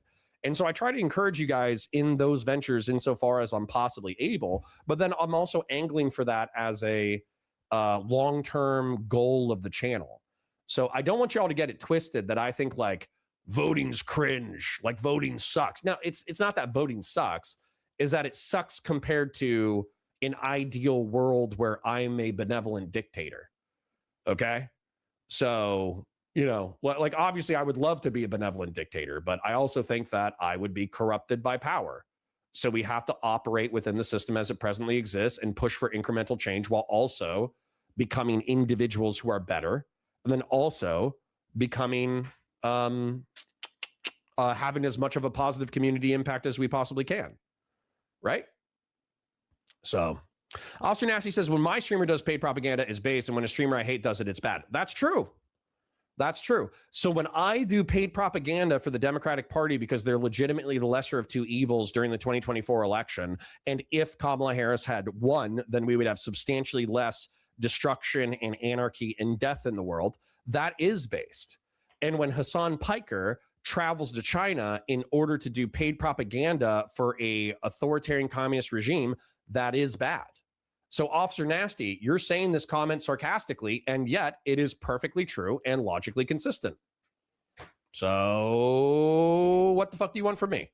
Reporting on what was happening. And so there was this narrative kind of emerging that Mamdani was maybe underperforming a little bit relative to expectations. Obviously, what he did was crazy impressive, and I've really liked what I've seen from him so far as governor or mayor. But and the other part was that Spanberger and Cheryl were looking like they were, especially I think Cheryl. And so hold on. Times Too Savvy says, is canvassing even necessary now that social media is so omnipresent? So I think we would have to do a study in order to see what was effective. But just as an example, the PV did 3 or 4 canvassing events, and out of like 40,000 contacts with voters or whatever, they got like 200 new registrations. Like the effectiveness was very limited for new registrations. But then the reason why it's hard to measure their actual impact is because with 40,000 voter contacts, you know, and 200 new registrations, that's like not that high of like an effectiveness rate. That's like a 99%, you know, non-effect rate. But also there's a lot of like disaffected voters who don't re-register and don't like renew their registration or don't figure out how to vote, and et cetera, et cetera. And so it's really hard to measure like a reminder about voting and what's on the ballot and all that kind of stuff. It's kind of hard to measure how that impacts the world. So I don't know how we stats that out. And what was the other thing? And that, but at the same time, it's like PV and DGG over the course of 2 years and the canvassing houses, between phone banking, events, and the canvassing houses, they had 1.6 million voter contacts. So once again, I don't know the effectiveness rate. Who knows? Maybe 1.6 million voter contacts only translates to like 1,000 additional votes. So the money spent in the volunteer hours is not as effective as a social media campaign. But I will tell you that it's, you know, I mean, especially as like a guy who's in business or whatever, let's say it's 1,000, like PV got 1,000 people to vote that otherwise would not have voted. That's 1,000 more than you fucking had. You know what I'm saying? And when we have elections that are coming down to a few thousand votes or 10,000 votes in this one state or whatever, everything counts. And so that's where, for me, I kind of do valorize and lionize the people who are actually trying, because I think they at least have the balls to try. Whereas the people who just sit at home and they're like, bah, what you're doing is ineffective and it's cringe and it's gay. It's like, well, you go do something positive. You know what I'm saying? Like, have you ever tried to do an entrepreneurial thing? It's a pain in the ass.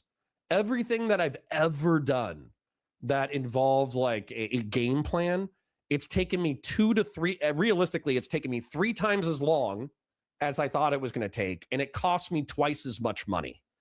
So to have people who are like sitting on their couch being like, yeah, the system's broke and everything's as cringe as gay, you might as well not try. It's like, well, fuck you a little bit, you know? Chapingro with a 2 says, when the other team is the quote unquote enemy, you're lost. I agree. Voting is a Jewish conspiracy. So true, Fast and Bulbous. All right, I'm actually going to engage with chat for a second before we keep going. Numenax says, Carter, that's great, but emotions, though considered, ought be kept in temperance. I can tell that they're losing theirs. Not saying they can't express them, but it wasn't serving their arguments. Okay, fair enough. I appreciate you, Numenax. I appreciate you. Cotter, can't I just be an antisocial warlord? I promise to be nice. Well, I mean, that's what I'm asking for permission to do, but I can't. I can't. Like, I want to be a benevolent dictator. I should not be benevolent dictator. I would absolutely, like, I'd be like, what's a trip to Goonopolis? You know, I'm benevolent dictator. I can do whatever I want. I could go to Goonopolis, in and out, 20-minute adventure. You know what I'm saying? New Jersey. I think she especially really overperformed because I think that race was projected to be a little bit closer. And that was very impressive. Yeah. And so when they were watching the news coverage of it live on their stream, and she was saying stuff like, you know, the newscaster would say that it sure looks like they're overperforming, and then she would say stuff like, no, they're not. Like, she was so invested in that moment in minimizing the Sorry for interrupting. Fast and Bulb says memeing online is infinitely more impactful than a large group of people trying to make a better world. Nice. wins of the so-called moderates and trying to inflate the win of the progressive. So that to me is like the big difference between me and her, is because I think she's invested in the Democratic Party in a way that is like exclusively focused on reshaping the party into a more progressive like structure. I think that is like her number one priority. Or here's my commitment to you. Yeah. I will watch that election coverage and I'll examine it and I'll do a vibe analysis. And I will be honest, dude, but I don't trust Pisco to do a vibe analysis. Sorry, I'm actually getting back into the content now, dude. He did a vibe analysis of Kyle Kalinske covering the I watched 2 weeks of Kyle Kalinske and Crystal Ball coverage, and I'm not gonna lie, it was like mad sweepy. It was mad sweepy, man. It was mad sweepy. He was like, yeah, like I kind of understand the criticism he's going for, but like I really wish he would articulate it specifically. And he just repeated that like every 5 minutes. Like the guy who wrote that video needed a specific criticism rather than being like, hey, isn't Kyle being stupid as fuck here? So it's pretty funny. About it. I will see if the vibes are off, because I think that there's a point to be made there. If you're kind of poo-pooing Democratic victories, places you don't want, it could be a little bit of a vibe terrorist action. I don't know, even if that's true, what do I make of that? Like what do I make of that? The narrative. All right. The point is we hit 2.5 hours, so I'm Gucci on it. In summary, unfortunately, I think that Hutch, he misled me. He duped me. He duped me with this title of My Fellow Libs Have Gone Insane. I thought this was going to be like a knockdown, drag out, rhetorical fist fight, BDSM debate with, you know, Pisco trying to assault Hutch, and they were going to, but really what I pulled out of it for probably like an hour's worth of coverage was that Hutch wants to take a more pragmatic rhetorical approach that is going to be more effective with independents and center right people who want to vote against MAGA, and Pisco and Josiah think that that's not necessary because they have so much political momentum that they should throw red meat to the Democratic base because they have so much momentum as is that it doesn't matter if they alienate a few moderates or center right people. And then in the second half is, you know, Hutch for the 50th time justifying like, hey, some of these far lefty people are actually counterproductive and shitbags who drag down the Democratic Party instead of helping. As a result, you know, fuck these people. You should hate these motherfuckers. And then Pisco and Josiah go, nah, like they got redeeming features. Like that's the whole conversation, man. So realistically, kind of a bust for me. I'm not going to lie, but you know, we still got to make fun of some people. There were some good, there were some good vibes in there. Ooh, Bill Clinton testifies in the Epstein House probe. Is that Bill Clinton in front of Congress right now? That would be funny. I'm not saying it's going to be him in front of Congress right now. That would be funny, though. He's like, I did not have sex with that child, Miss Brazilian. That's a deep cut reference to like 1998. Hold on. It's live and I can't scrub.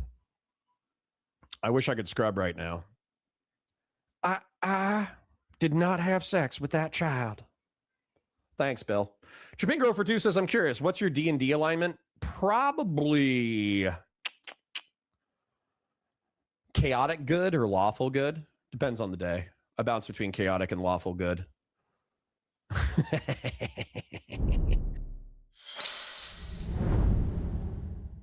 Thank you for smashing 2 goals today, and I hope you guys have a beautiful day. Bye for now.